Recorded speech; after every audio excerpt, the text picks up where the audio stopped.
Well, the first weekend of the Coachella Music and Arts Festival kicks off today. Dozens of artists will perform on a variety of stages throughout the festival, including one band reunion more than a decade later. Joining us now with more on the festival is Jem Aswad. He is the executive music editor for Variety magazine. Well, and quite a reunion it's going to be. Gwen Stefani and her group, No Doubt, going to be reuniting on stage for the first time in nearly a decade. There are going to be people who only know Gwen as like The Voice. Right, a judge on The Voice, and they're not going to know. I mean, she was great as a solo artist, but in No Doubt, they were phenomenal. So who are some of the other highly anticipated performers this year? Well, they're the other two headliners. We hear that Tyler, the Creator, who's on Saturday, and Doja Cat, who's on Sunday. They're both very elaborate theatrical performers who have great music as well, of course.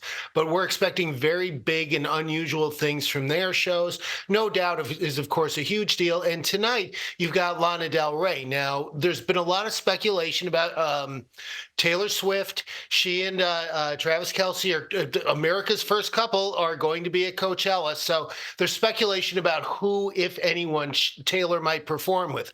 Lana Del Rey is probably top of the list. There's also Ice Spice, who she brought on stage last summer and has done a song with, and Bleachers, which is led by her producer, Jack Antonoff. But I think the artist who might steal Coachella this year could be Peso Pluma. He's a Mexican-American artist who sings mostly in Spanish. And he and a group of other similar artists basically play corridos, the decades old sort of traditional Mexican folk songs about criminals. But it's just become this whole new thing.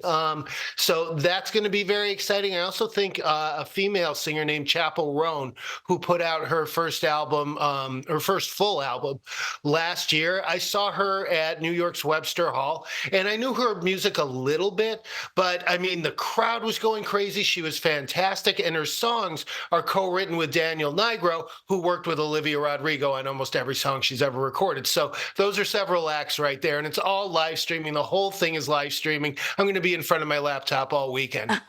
So this year, the festival saw a major slump in interest, taking almost a month to sell out the first weekend. Why was that surprising? Was that surprising for you?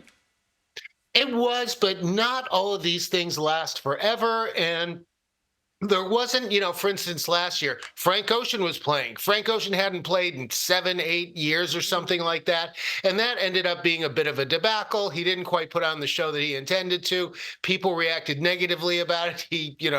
He canceled the second weekend.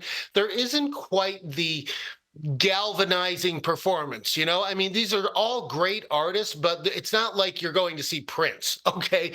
So I mean, I think that's part of it, and it might be partially generational too.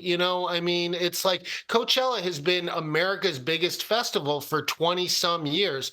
That doesn't last forever, but the tailor of it all is amping things up. And I mean, if they have a slight dip one year, so what? It's still the biggest festival in the United States and one of the biggest stages for a musician in the entire world. I mean, it's with a certain category of artists, if you haven't played Coachella, you haven't really arrived. So then is it still as influential in all things surrounding music, but not music, like fashion and brand marketing and pop culture, all that stuff?